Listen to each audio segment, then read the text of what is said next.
Cody in the morning. WSM. This is Coffee, Country, and Cody. Hey, I don't know about you, but it feels like a holiday weekend around here, and I hope you get to enjoy a little extra time off as you're starting to feel the effects of fall for the first time after that long, what you call it, Hell's Front Porch, Kelly? Yeah, we do Hell's Front Porch, then we do Fall's Fall, and then we do have one more blast of summer that will come our way. This is Fall's Fall. Fall's Fall. Yeah. Enjoy it, but don't get too comfortable. Well, it's going to be 90s all weekend, so I think we're back to real summer, right? Yeah. She's a staff meteorologist, not you. That's true. Yes. Thank you very much. Yeah, sure. I do 100 years of WSM Radio and the Opry all year long. Everything you need to know is at Opry100.com. But if you do come visit, take a tour of the Opry House, and your tour ticket will get you admission to our place, the Simply Superior Acuff House Studio. And adjacent to the studio, you can see us on the air, and you walk down the hallway to the Behind the Airwaves exhibit, interactive museum exhibit here in the Acuff House. If you go to tntrailsandbyways.com, the story continues right in the big middle of the home page. Opry 100, country music's biggest stage. See the show, take the tour. I remember to bring in my guide. It's right on the back page, Opry 100 and the Ryman, along with 50 Ways Tennessee Sounds Perfect. Not 50 Ways to Leave Your Lover. No, Paul Simon not featured in You know the, who has cut that? in the book.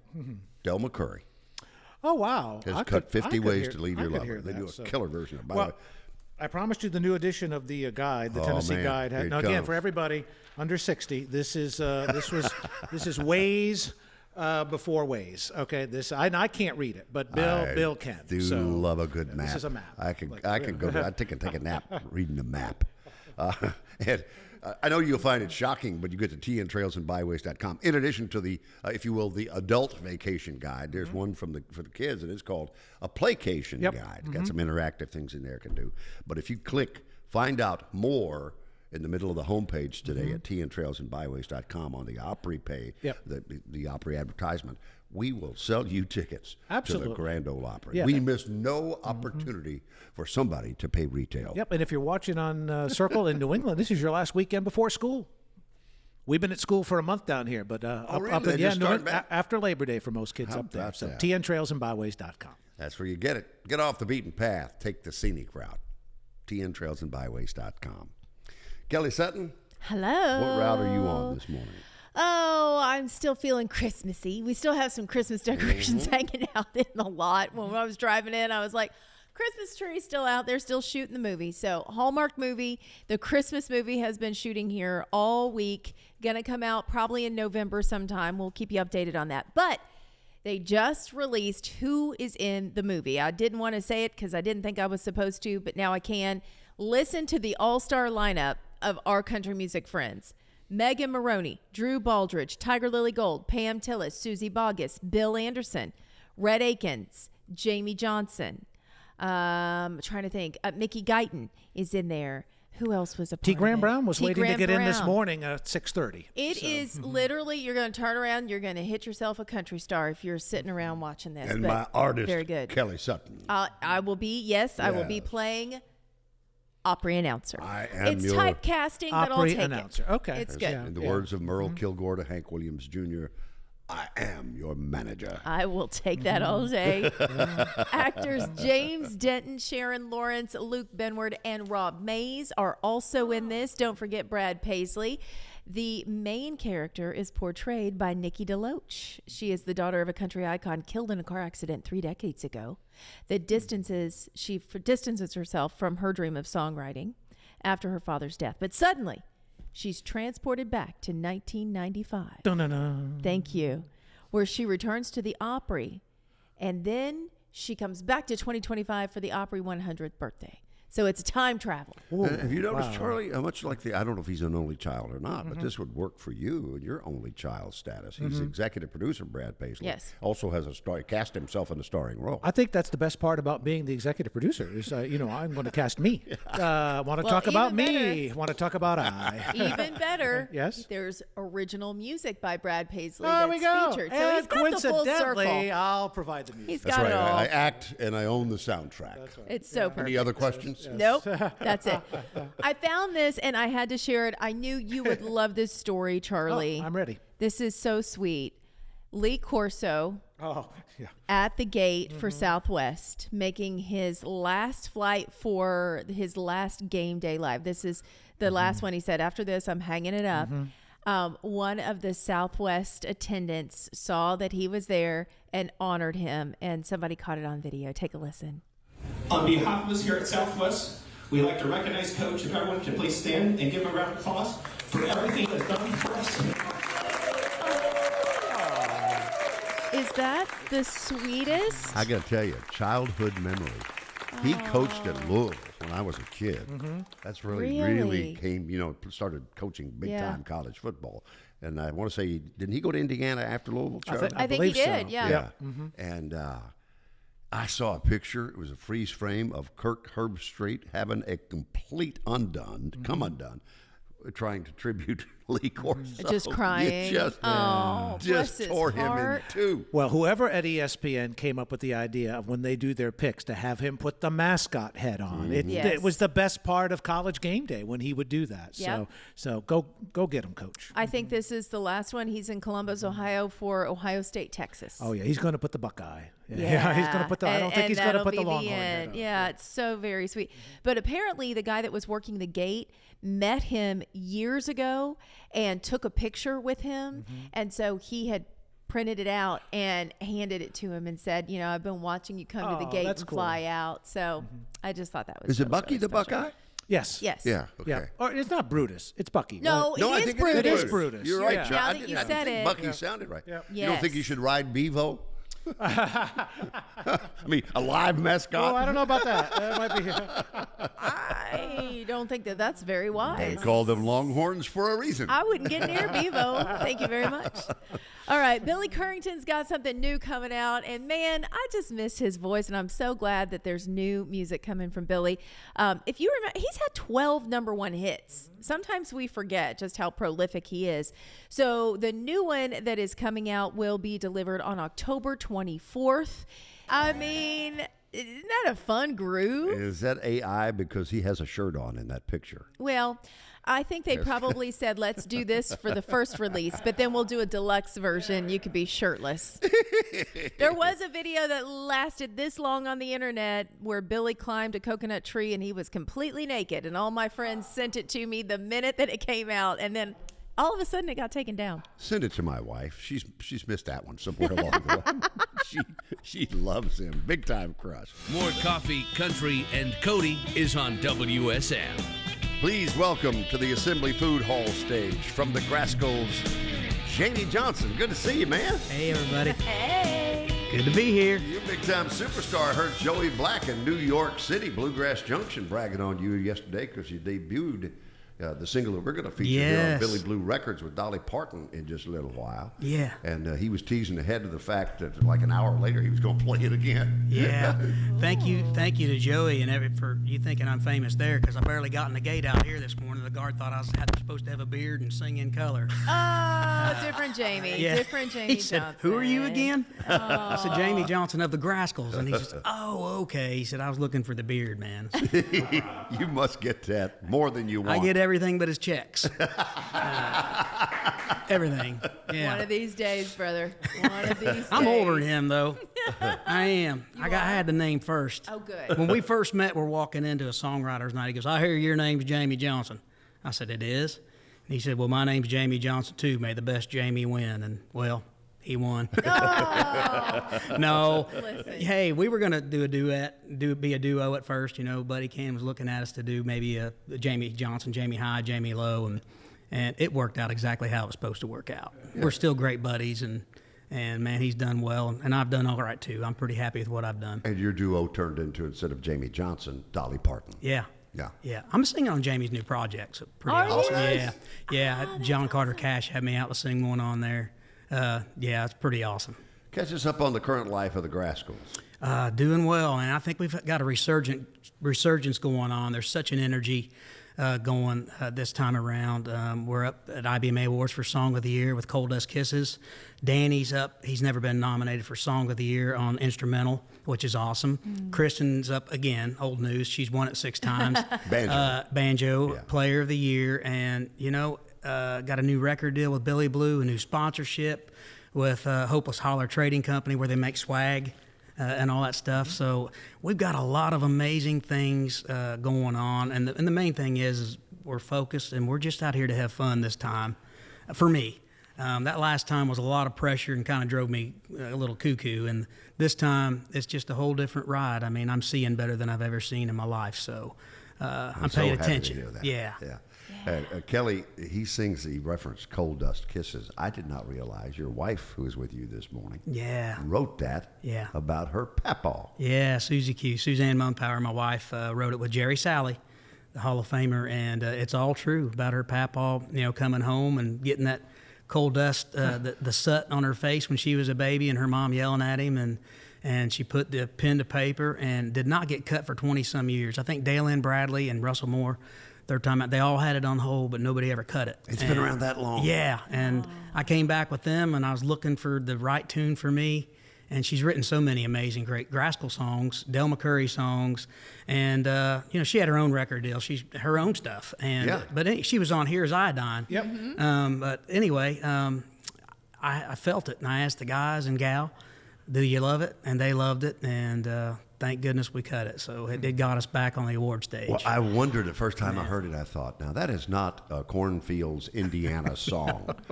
Jamie did not write this. He may have been in the room, but he didn't write it just based on the content. I've been to the caves out here close by McMinnville, but that's about as close as we rode down in there. You got to ride down laying down. Yeah, not me. Going down the mine shaft's a totally different story. I'll sing about it in a flash. But, we should get together and write something about Southern Indiana. So it would just be like basketball, corn, tobacco, soybeans, PBRs, PBRs, dirt road. I mean, we are country as country gets. No mountains, nothing. Nothing. I remember the first time that we realized we grew up so close together, and that my high school played his high school. No kidding. Southwestern played Milan. Yeah, we were right near the same year too. I was class of '90, so we were right there close. Yes, and so we probably were. Like in the bleachers at the same time. Well, isn't Milan Hoosiers? Yes. Yeah, we are that team. Now listen, my first three-pointer I ever made was at Southwestern at her high school. She was probably there cheering. Probably. And I was in three-point range, and I banked it. I did not mean to bank it at all. I was so scared. You don't have to call them in the game, just in horse. It's okay. And so, when you hit it, I was the first guy back on defense. I was so fast. I was like, I'm sorry. I am going to make the record books, and that was the last three-pointer I ever made. So. The goal has been disallowed. He did not call bank. I took the Rebels down. Well, the funny thing is, in our high school gym, we had Mr. Basketball from the state of Indiana, Steve Collier from 1970 or something. I don't know. But there is a massive, bigger than life poster of him that is still in the gym to this day. So if you're playing, Steve Collier is looking down on you the entire time. Hey, the 54, we got movies about us, and because we had a hard time. They're winning really good now, but when I was in school, we had losing records a lot. And what year was Hoosiers? What was that set in? 50. It was 54. They won in 54. Okay. Now in the movie, I think it's 53. They changed it a little bit, but we beat Oscar Robertson in the semifinals, and then they won that big shot. But Bobby Plump's still alive. He's got a bar, a tavern up in Indianapolis called The Last Shot. I didn't know that. Yeah, Peyton Manning, they all go in there. Really? Yes, ma'am. I remember I used to cheer in the middle school. It was the Milan Middle School gym, but that was the one that they used in the film. Yeah. So I actually was on that court cheering the entire Pretty time. amazing. Yeah. What a ride. I know it. Speaking of what a ride, you and Dolly Parton. What? Yeah. Not only is she featured on this song we're going to play this morning, you co-wrote it with her. Yeah. How did that come together? It was a dream. My best friend on this planet. I'm in recovery. Over 10 years I've been sober. And thank you for being so open about it. Yeah, no. You know what? If I wasn't, I wouldn't be here right now, for sure. Someone who she has wouldn't that be in here her with family, me. I wouldn't have my baby boy. Yeah. And this go-round's just been, as I said, I see so much better. But being in recovery and getting back in with the Grascals, I slowly came back in with my wife Susie Q's approval and my son Cole's approval. Mm-hmm. And I knew I had to walk the straight line, stay in my meetings, stay in the program, and thank the guy who got me here, my good Lord. And so I've done that. My best friend on this planet from time to time still struggles, and he has for years. And I started the song about him, the broken crayons, still color fine, and they're not. You don't throw them away. they still color. Anyway, so that's where it started. So you had a working title. Yeah, or I had the idea. title and had the melody. I was going with it, and I thought, man, this is bigger than me. And I don't trust myself as a songwriter to finish this thing. So I thought, who could I get? And I thought of some people, but it wound up with Dolly, of course. And I thought, this is going to be a no because she's so busy. She got so many things going on. Did you call, text, email? I emailed the proper way, you know, and I got it emailed to her. And a few days later, I'm cooking my best friend, Terry Eldridge's chili at my house. He's great. He makes this chili out of this world, spaghetti chili, and I'm making it, and the phone rings, and I don't recognize the number. So I look at it, and I thought, like most people, like, I'll wait. If they want me, they'll leave a message. And when I opened that up, I spilt chili everywhere. She said, well, this is Dolly, who says I don't call back. And she went on, she goes, oh, my gosh. She said, I love this song, and I want to be a part of it. I love this. I want to do something. Call me back. If you don't call me, I'll keep calling you. And I hit redial so fast. And she didn't pick up. I texted. I was like, Lord, don't let this go by me. And she answered me, and we had the best time catching up. And she said, when you available? So the next week I went over, and she had like 8 verses written on top of mine. Wow. And no kidding. Yeah, she was in it. She's so prolific. Yeah. She's had family involved in this too, so she knows what recovery is. Well, I think we all have. Yeah, we all do. It touched our lives in some way. Yeah, you know, it's one thing having someone do something for a project, and, you know, they'll do it. There's another thing that have them being so insanely invested in it. I mean, it makes the whole difference, right? Yeah. She's such an amazing person. You know, you laugh, you cry. We had the biggest time. We called my friend on the phone and left him a voicemail. We called my son Cole and woke him up. It was anyway, that's the only thing Cole will get out of bed for. Well, don't ever erase that voicemail. Keep that one on your phone. It's on there. It's emailed to every email and everything I've got. Yeah. Well, you know, I've said this several times on the air, but it's still true, and I think about it almost every day. You know, when we lost Robin Williams a couple of years ago, I saw a post that said, every single person you see every single day is dealing with something that you have no idea they're dealing with. Yeah. So treat people kindly. Absolutely. You know? So, she was dealing with just losing her husband, right? It was a month after. And that had been going on for a long time, and we didn't know it because he was Carl Dean was so private. We were emotional that day, and ever since we emailed back and forth and sent awesome messages, and it was just what a gift to all of us. And I hope somebody that hears this, you know, I'm a songwriter and I'm a singer. I want everybody to love my voice. I want everybody to confuse the other Jamie for me. That's the artist in me, but as the message of somebody in recovery, I truly, from the bottom of my heart, I just hope it touches that one person that needs to hear this thing and makes them okay to go ask for help and forgive themselves, because we are so worth it. I would not be breathing today or here ever in front of you again if it wasn't for my recovery. I owe it all to that. Broken Angels with Jamie Johnson of the Grascals is all over the world right now on WSM Radio. This is Coffee, Country, and Cody. From the Assembly Food Hall stage, the Acuff House living room, our Simply Superior Acuff House studio on the Opry Plaza. Jamie Johnson of the Grascals is here. We just featured the first time ever on WSM Radio and Circle Country, Broken Angels featuring Dolly Parton. Came from a real-life place. Yeah. But a real-life friend. Absolutely. Which we were chatting about off the air a little bit ago. What's the current makeup? Who are the members of the Grascals presently?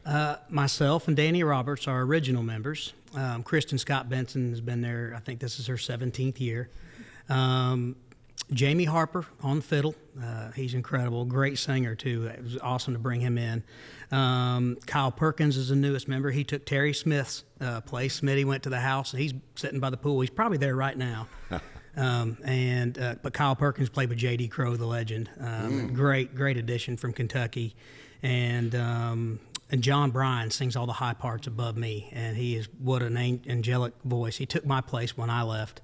So I hated him them first few months, but I sure do love him these days. I don't have to sing high anymore. You know, being where you are right now, you were just talking about all the things happening again and having this resurgence. It really is so very sweet that you get to see it through a different set of eyes. What was a moment where it really sunk into you and you're like, this is so much better the second time around? Oh, my son telling me he loves me as he gets older. Things like that. You said he's 17? He's 17, and he still tells me he loves me. He hugs me goodnight, and no kisses anymore. He's over that part. But and stepping on the Grand Ole Opry stage, I told the band, they asked me to fill in a few times on different things. I said, if I had no interest in coming back, but I said, if you get on the Opry, I would love, hopefully I've done enough for you guys that we've played it over 200 times that I could play it one more time sober, please. And they let me, and Suzanne and Cole were there and saw me laugh and cry. I had so much fun, and that's where Cole, both of them said, go back and finish what you started. And I rejoined the band that night. Wow. I was going to ask you what the moment in time was. It was it right there. I had no doubt in my mind. I thought, okay, I got something left to do here. Well, I hadn't been writing, doing anything. I remember one of your first times back, you guys were there, and you did Demons. And man, there wasn't a dry eye in the house. Yeah. It was very emotional. It's amazing ride. This go around is just so much better. And we were talking earlier about the new single with Broken Angels. Jerry Sally co-wrote as well as Dolly. And, just Dolly and I on that Broken Angels. Okay. The Coal Dust Kisses he co-wrote with Susie Q. And he's also the head of Billy Blue Records, the record label. Yes. Right? Yeah. And an award-winning, extraordinary songwriter. But I saw with Jimmy Mattingly, for those of you who follow Garth's career, and Trisha Yearwood, a great fiddle man from Kentucky. He was on this, right? He's on Broken Angels. Yeah. That day she goes, now your fiddle player won't mind if Jimmy plays too. And I said, absolutely not. You can put spoons on here. I don't care. But yeah, Jimmy's original member, and he's such an amazing guide and production of music. So he had a lot to do with that. And Kent Wells is one of her band members from day one. He's her band leader. He had everything to do with this. Kent produced the song, played guitar on it with Kristen, and he is the magic guy that got me in touch with Dolly on that email. And he says, I think you need to let her hear this thing. And it worked. And then you guys are camping out in September at one of my favorite places in the world, because you're doing a bunch of dates at Dollywood. And everybody's asking, will Dolly be there? I'm sure she will. I'm like, listen, man, don't ask me. We got some really cool things, I think, in the works. Yeah. Well, listen, just buy a ticket every day to come see us, That's and right. maybe one of those days. It is the new park of the, it's the number one theme park. Absolutely. I got to mention, guys, I've got my Bobby and Sonny Osborne brothers belt buckle. Oh, my. I don't wear belt buckles at all. Oh, that's great. Suzanne said, tuck your shirt in. I said, no. That's awesome. They are my strength today. That's my superpower belt. I love that. The Osborne brothers. So when did the band, the Grascals, how was it birthed, the whole idea? Station Inn, downtown. I always went and watched the Sidemen with the McCurry boys, Ronnie and Robbie. Mike Compton was in there, Mike Bubb, Terry Eldridge, Jimmy Campbell, Gene Wooten, all these amazing side guys. And that's where I met Dirks. We would sit down there, literally the second set. Terry Eldridge might have a little bit too much fun, so he wouldn't make the second set. And Mike Bubb would say, all right, it's karaoke time. So guys like Dirks and I would get up and cut our teeth. It was our first songs we sang. So Jimmy walked in. Garth retired. Jimmy Mattingly walked into the Station Inn, and Terry and I were singing left-handed and right-handed, and he loved our sound and walked up. He had already played with Terry in Dolly's band and in the Osborne Brothers, and he asked us, would you guys be interested in starting a band? I was like, are you kidding me? You're the guy in the Dr. Pepper commercial. Of course I will. And we did it. And where'd you come with the name? Terry and I sitting there trying to think in my little house on RD Avenue in East Nashville, trying to think of something with the Andy Griffith Show. First we said Mayberry, and nothing was working. And he said, what about the Little Rascals, dude? We could put the G in front of it because we play grass, and we could Little Grascals was the first thing, and we cut the little out, and it became the Grascals, and it stuck. Yeah. And now you know, as Paul Harvey used to say, the rest of the story. What are you going to play live for us this morning, there, Lefty? This song right here is one that my wife, Suzanne Mumpower, wrote along with Jerry Sally. We put on our new CD that was on Mountain Home Records. We want to thank them for all their support in the past years with the Grascals. And so since we separated, went with Billy Blue, I still love them guys at Mountain Home. They're good people, and they love bluegrass. So you got to love on them people everywhere you can. But this song they wrote, we put on the new CD, and it's up for IBMA Song of the Year. And if you haven't voted, why? Well, don't bank off this performance, but go listen to it. I'm used to it with all the Grascals surrounding me, but this is a naked version. But we'll see what we can do with it. It's called Coal Dust Kisses. IBMA Song of the Year nominated Coal Dust Kisses with the Grascals' Jamie Johnson, written by his wife Suzanne Mumpower.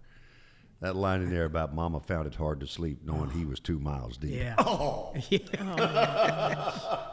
That was special. that gets me every time. I remember when I started singing that on the studio, and I had to call her. I said, "Were they really 2 miles deep?" And she said, "Yes." I'm like, "Holy cow!" It just made me, I cried. I cried for him. I mean, good night. I would be. I'm claustrophobic just hearing the line. Exactly. I can only imagine what life is I mean, like. I hold the light, guys, but there's only so far. What an amazing song. And again, Broken Angels, it's available today. It drops today with Dolly Parton. Wherever you get your music, it'll be there from the Grascals.